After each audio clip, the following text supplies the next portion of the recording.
in about a second.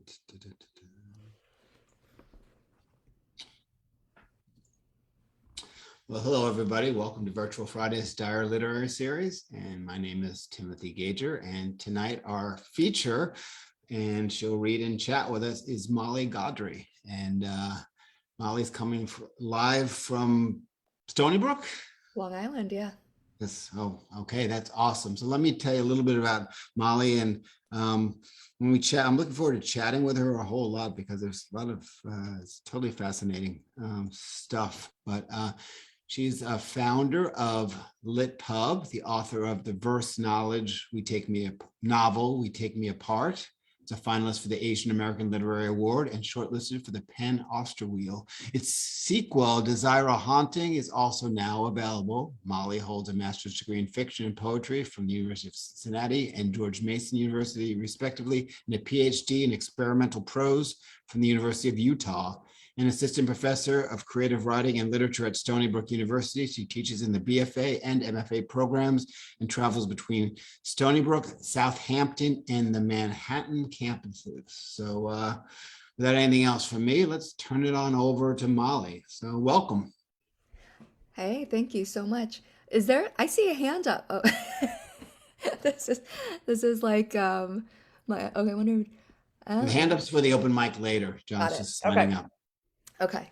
Yeah. So this reading is very special to me. I launched my first book in your series like 11 years ago. That was, I mean, you never forget, you just never forget that first book. And even, at that point in time, like, one of my very first readings, really. So it feels really special to be back, albeit virtually. It's really great. It's really great. So thank you for inviting me. Um, what I thought I would read is nothing that is polished. My students are writing 50 poems this semester, and the goal is not to write 50 perfect poems. The goal is to just be writing and generating new material. And, once you've got a lot of it, then at that point later, you can take stock and see what's there. Um, so I've been trying to work, alongside them and practice what I preach. So I've got over in the chat. I have a particular process that I use, which is to generate lists of words, just random words, and these words are taken from Gertrude Stein's Tender Buttons, which I used for my first book, and then I decided to use them again and see if something different would happen. So I'm just going to read a little bit. So anyway, I share the list. I share the list so that you can listen for those words. They'll appear in this order, and we'll see how far we get. It's about 8:10 after, so I'll just keep an eye on the time here. So these are called October buttons, just because the words are from Tender Buttons. So one, I only eat Morning Star sausages, the hockey pucks, not the turds. When I left Salt Lake City, I gave away my toaster and my toaster oven. Now, here on Long Island, I refuse to heat up my big oven for 2 pieces of toast, so I use my dead grandma's iced tea glass and press 2 rim-sized circles into 2 slices of bread, and I tear and release those perforated discs as perfectly as I can and proceed to make 2 toads in holes, which until now I have never made or ever wanted to make. Although lately I've been thinking of them not as 2 toads in holes, but as 1 frog in a bog and 1 toad in a hole, because I follow a frog and toad bot on Twitter. And it turns out that apparently Frog and Toad Bot and Ann Carson Bot are the 2 accounts that I retweet most frequently. So anyway, yeah, I nuke those 2 Morningstar sausage pucks and put them on my 2 tiny toasted rounds. The doubling, the symmetry on my plate for some reason so stupidly pleasing. I saw a documentary a long time ago. A small pig that didn't die, however it should have died, ended up being dropped alive into a vat of boiling something to loosen its skin, I think, and still it didn't die. It was then brought up out of that boiling by some kind of a mechanical hook. And then dangling in the air, it was conveyed over to a slicing apparatus that was meant to remove its skin in a fast spinning spiral. The sound of that pig screaming after it dropped, his skin shredding off in ribbons. When's the last time I rested? Really rested. I mean, I sleep.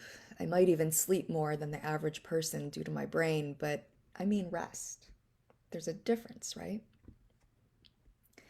I make these smoothies I saw advertised on Instagram, maybe. The company Kenko claims their fruits and vegetables have been flash frozen, slow dried, and then powdered so as to lose only water but retain all nutrients. Their small clear packages are color coded, golds, reds, purples, etc.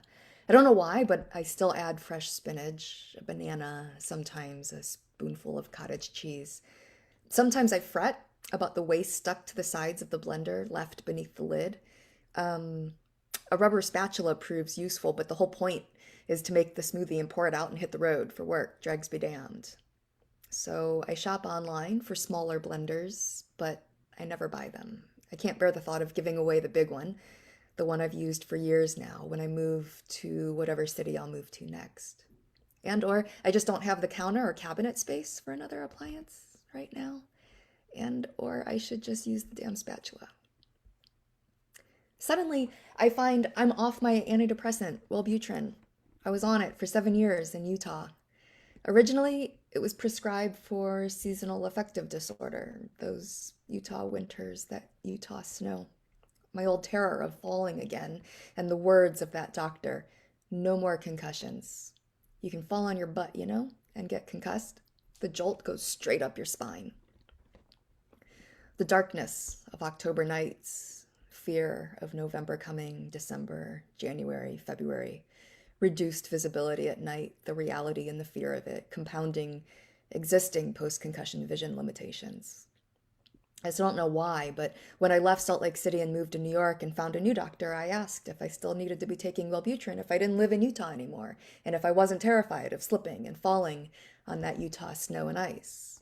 He said, try weaning off over the summer, and I did, successfully. But now it's October. The old terror is returning, and last week I called my doctor's office and tried to get someone there to renew my prescription, but I need to be seen in person, and there were no appointments for a month. I made the appointment, but something came up at work, and so I had to cancel it. No appointments for 2 months now. So I'm trying to live with my decision, having weaned off over the summer without incident until now, which is why I am living at the gym after work every night. On the sign-in sheet, just Gaudry, Gaudry, Gaudry, Gaudry, Gaudry, day after day, because no one else seems to use it except me. Maybe because of the pandemic, or maybe because it's not a real gym for those in my apartment complex who actually use the gym. But it's good enough for me.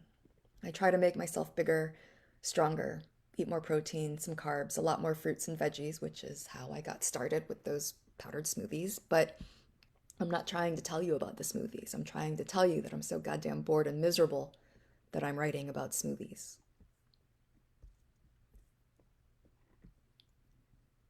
Let's see. So that's the first one. The writing process is there's supposed to be a list of 10 words, and then I just, 1 word per paragraph to get 10 paragraphs for, a little self-contained piece. After some revision, I've cut out some paragraphs, so that's why some of these lists don't have a full 10 words, but that was the first one. Let's see. The second one it's a little messier, but I think that's okay. Let's see what happens. Okay, 2. Do I have a chance? I don't know. Maybe blaming gets us nowhere, but let's see how far this word list takes us. My friend Ray says I'm so repressed, it's keeping me from doing my best work on the page. I don't disagree. So I'm trying to unpack some mysteries, dig into old terrain to uncover something new. Why did I write my first and second books about costumes? Beautiful, impossible costumes for the first, dresses made out of flowers. And then in the second, those long dead dresses repurposed to make clothes for ghosts. Eventually, to make costumes for an entire troupe of traveling actor ghosts. So I'm revisiting too the wordless process that helped me write those two books. The first book was generated from lists of words from Gertrude Stein's Tender Buttons. The second book was generated from lists of words from John Ratty's A Remembered Darkness. And now here, a return to Tender Buttons, the old words, renewed in these lists I've just made. If I still had the old lists, I'd use them again just as they were before, but I lost that notebook. So new lists it is. The difference is spreading. I'm on the recumber cycle at my gym, alone, looking out the window on this beautiful October rainy afternoon, typing this into my notes app on my phone. If there's a better way to write after a long dry spell, I don't know. This seems to be working. It's working. I don't know why it's working, but the steady pedaling, the turning colors of the leaves out there in the gray sky and the slow and gentle rain, it's working. 5 more words to go. Practical, lengthening, pleasure mixed, originally.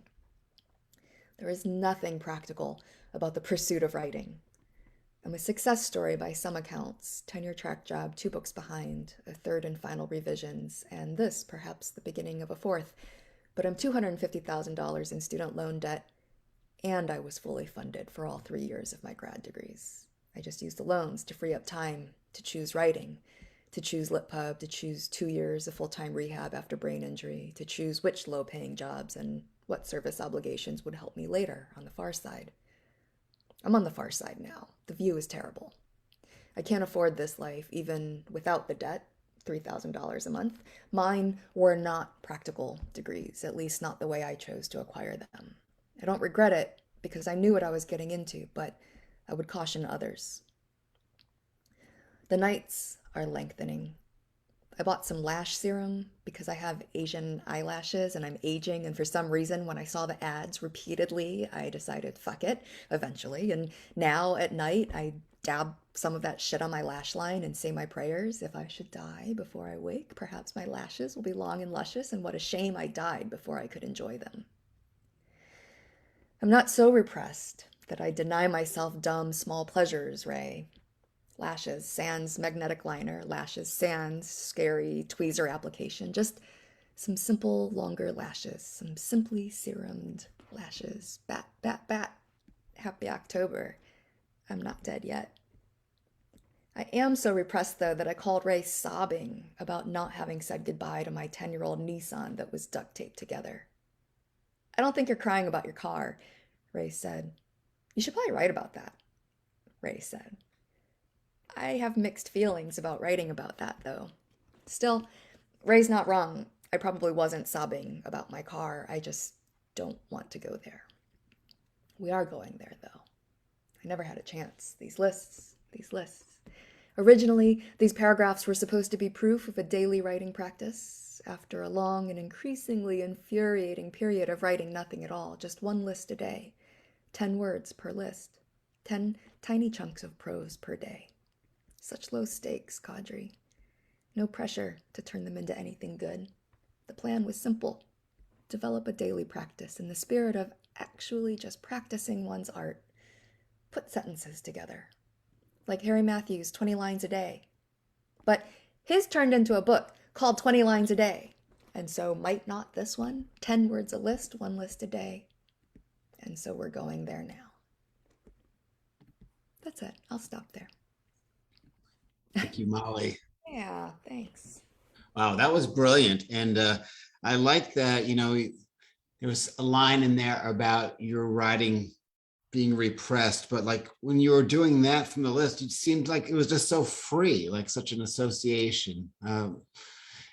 Is that part of the process?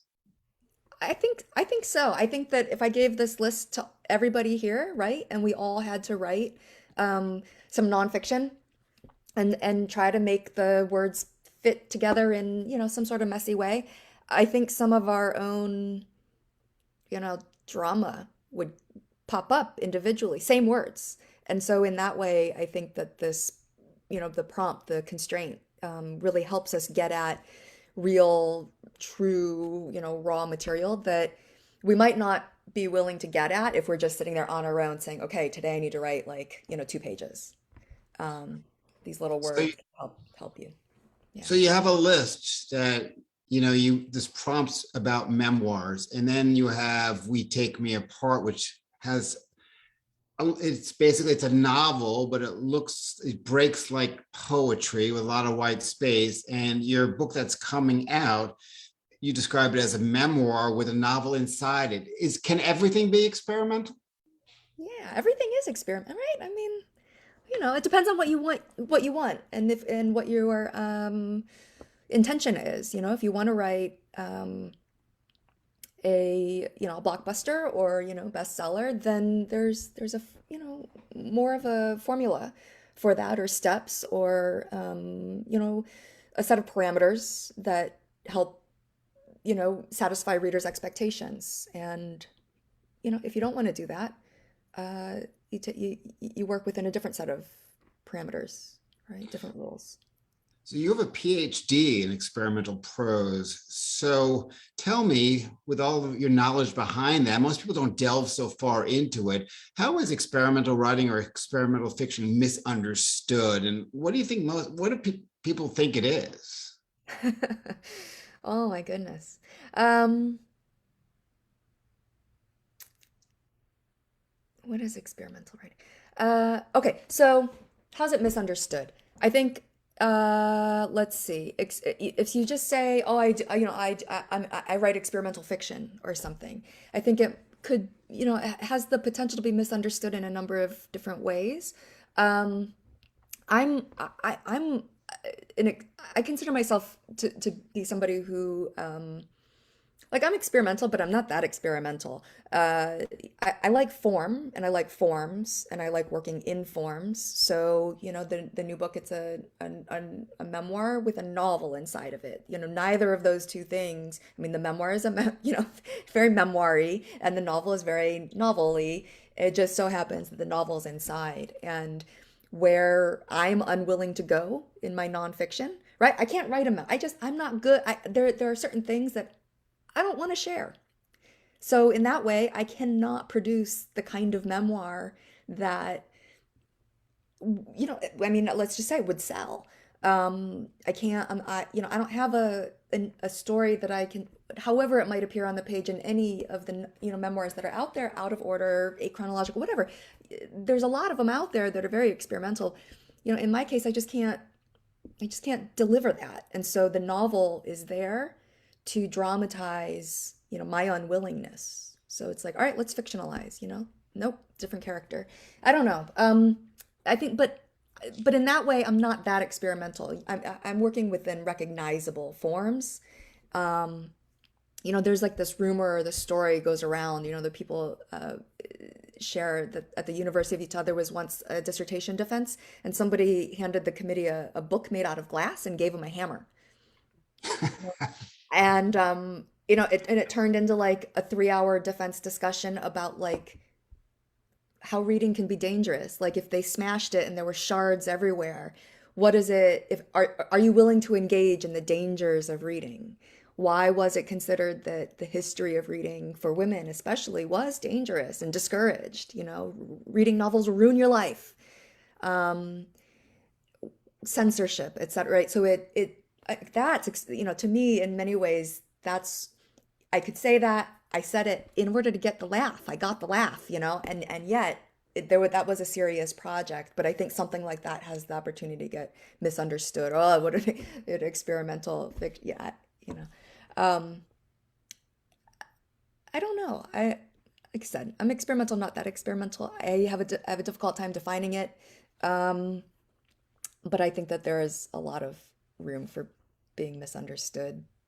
I don't know. Now, with that writing style, do you rely on conflict or formalistic plot, or does it allow you to kind of branch outside of that? And if you do, how do you hold a reader's interest?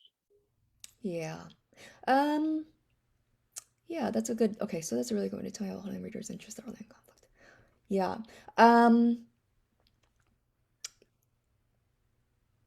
okay. I actually have I have an answer for this one. So some of my students actually, they're writing these 50 poems and they feel like they're writing the same thing over and over. Like I keep writing about, my brother. I keep writing about, my dog or whatever. And so, but how do I know if I'm connecting with the reader? We are all obsessed with that. And, I think the answer or an answer in these cases can just be vulnerable. Let the character or the narrator just be vulnerable. We will connect to that. The reader will connect to that. If you can create that bond with the reader, hold their interest, I think almost any reader will stick around for your vulnerability. That's a good answer. All right, let's talk a little bit about LitPub. Now, LitPub's been going on about 10 years or so now, right? And how is that going? And why did you start it? Yeah, it's hard. It's just me behind the scenes. And it's, you can tell. I don't, in terms of like content and content production, et cetera, I post like, I try for 2 posts a week. And on the weeks that I can't get 2 book reviews or 2 author interviews up online, it's, if it's not Tuesday, Thursday, it's Wednesday. And then, I don't hit every Wednesday, so it's hard as opposed to some of these sites like LitHub, for example, they're posting like 12 things a day, 13, 14, it's a massive operation. Um, when I first started, I think I imagined that I would, I think I had, so there's a difference, right? I have LitPub and then there's LitHub out there that people, know of. And I think back a decade ago when I started LitPub, I had this vision of LitHub, and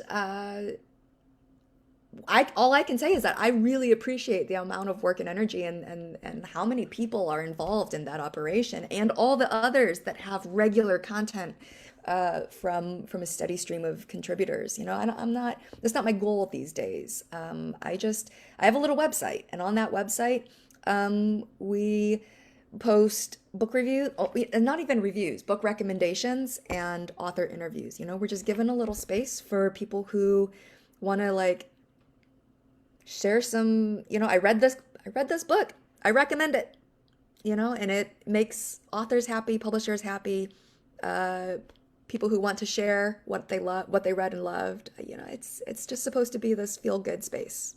And it's definitely needed because, word of mouth, it's, less people are reading, there are less mouths out there. Yeah. But we're just Um, so saturated with content. It's hard. It's hard. I mean, I feel bad sometimes because I don't cross post those things on like Twitter or Facebook or but I don't know, it's hard. There's just so much content out there. all right. So your second novel we haven't talked about, it's a sequel, A Desire, a Haunting. Now, why a sequel? And that's Yeah.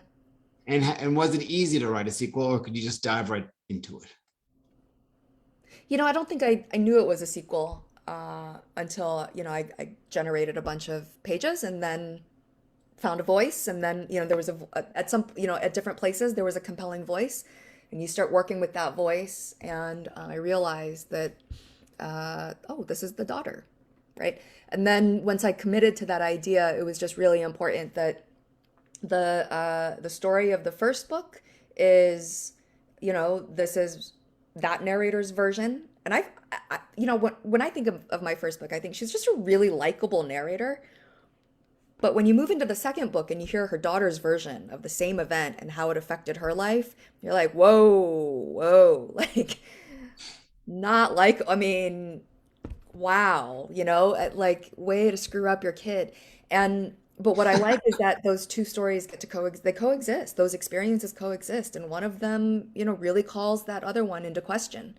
Um, so that's really at the point when I realized the voices were similar, like a mother-daughter similarity.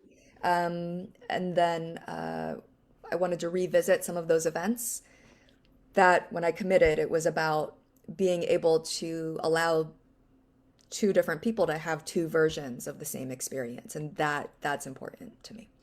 Now, you're so creative even within the creation of writing, but there's something I would like to share here. And tell me a little bit about some of this stuff. Now, these are all miniature houses that you've built.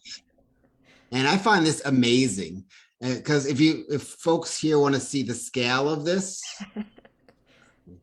and this is it looks like wonderful like houses, but the scale of it is, there's Molly's hand, and there's a little miniature book that fits in the miniature house. Now, something like this, do you build the chairs themselves in the books, or like how did you start doing this, and how is that creative process about building something like building that world related to building a world in writing? Yeah. So that third book, it's a continuation. It's a minor character from my first book and second book, becomes the protagonist of it, is the protagonist of the novel, in my third book. And I that project, that third book, the memoir with the novel inside, is really about what is nonfiction? How far can you stretch nonfiction? And how is this blurring the line between fiction and nonfiction? And so online, the world of miniatures is kind of amazing. They are doing what we do. They are making worlds, fictional worlds in which the viewer can insert themselves. They can imagine what it might be like to exist within this little space. That was really, really interesting to me. And I just got interested in watching these people who are invested in fictional spaces make these miniature spaces. And one thing led to another. I ended up buying a house on like Craigslist, and I started refurbishing it. I went to Home Depot, like for instance, I went to Home Depot and I bought one of those, peel and stick hardwood vinyl planks that looks like wood, but I cut it up into tiny little wooden planks and then stuck them down. I laid the floors, and then another day I, primed the walls, and then I painted the walls, and then I got the, floor, not the floorboards, but like the crown molding down. It felt really good to be making progress creatively. I wasn't writing, but every day I was like, today I'm going to get the lights in. Today I'm going to paint the walls. Today I'm going to stain the roof. Today I'm getting it. I think sometimes you need something like that to say, I'm making progress. I can see it. Does it become obsessive the way writing becomes obsessive? Well, I didn't let it. I got rid of the house. I left it in Salt Lake with, a friend with a 4-year-old. Not with the pieces, because those pieces are choking hazards for children. They're not child safe. There are doll houses for kids, and then there's the world of miniatures. So you refurbished it. Did you flip it for twice the profit when you sold it to the little kid? No way. I could have. That's a thing that people do. Yeah, for sure. That's a thing that people do. I want to briefly touch upon, you'd mentioned your brain injury, and but in terms of how it related to, it was a serious injury. Are you fully back from it? And if not, do you find yourself writing differently or having to write differently? Yeah. I'm not back. I don't, but I'm as good as I can expect to be without more therapy. And I accept that. So I'm at a place where I can deal with my limitations. It's kind of simple. It's very simple to explain. The thing that I deal with most is just my eyes. The muscles are a little weak, but then on top of that, because of that, your brain processes vision. So like my eyesight's fine, but your brain is what processes what you see. And so I have some visual processing stuff that happens. So I have a lot of sensory issues. So the brain processes everything. Visual, when the vision system is overloaded or taxed or fatigued, then some of my other senses will start to also get a little wonky, and so it just becomes very draining very quickly. But enough therapy has gotten vision therapy and other occupational therapy, etc. Has given me a lot of coping tools, a lot of strategies to use to get through the day. So for instance, I've got just normal reading. So I have to read on my own, no support, for as long as I can. As soon as my eyes just cannot do it anymore, I've got regular reading glasses like a lot of us, right? And then as soon as those, I'm using just like plus ones, then and then, once that's not good enough, trade them out for, a little bit more support. And then once those regular ones that you can get at the drugstore, once I've exhausted that, then I have special readers that have prisms in them so that my eye muscles don't have to move as much. The prism will refract that for me. So, I mean, strategies and tools to just help you get through the day. I have a lot of them. That's just one example. I'm managing. Do you need to use different strategies with the writing than you used to? Um, I don't know if it's brain related. I think maybe I have a real job now, and I have to just fight. I have to fit it in around. Have to fit it in around the job, as opposed to grad school. I think it was a little easier. Grad school and like bartending and stuff like that. It was easier to write when inspiration struck or whatever the case. Like all through the night. Pull. Also, age in general. I mean, I would not be able to survive an all nighter. But back then, I could write for like 5 days straight and live on coffee and donuts. I can't. Yeah, you've got a job at Stony Brook University, which is 5 minutes from where I grew up. Are you serious? Yeah, I was a gym rat in that gym every Friday night, and I would just play ball. But we only have a few minutes left, and DeWitt asked a question that we could talk hours and hours about. So maybe we should make it a speed round for you. And the question is just basic impressions and basic gut reaction. He says he wonders about your reactions to the widely publicized debate about Sonia Larson's plagiarism / defamation case. So give us the elevator pitch about it. Yeah, I didn't pay attention to it. Oh, good. I just saw the kidney all Twitter and everything's just kidney, and I didn't tune in that day. Yeah. It's good to not get involved somehow in what's trending. But I thought about it. In fact, there was a bumper. There was a bumper sticker about a kidney donor. It was I was right behind this car today, and I was like, of course, I went right there. Yeah, yeah. I know it's related to like the cat person. It's similar, right, to the cat person thing that came maybe like a month ago or something, like the discovering that that you went viral, like when you find out that your own story goes, like somebody wrote a story about me and that story went viral. Basically, it's very similar. I don't know. Would you be scared if something of yours went viral for a reason that you would have to defend, or would that Oh, scare yeah. you? Yeah. I mean, that seems, my immediate reaction seems to suggest that I've done something bad, that I'm that I'm always doing bad things that might come back to get me later. That I don't know if, anything, I don't know if anything exists that, for that scenario, but yeah, I'm terrified of ever going viral for any reason. Yeah. As should we all be, I think.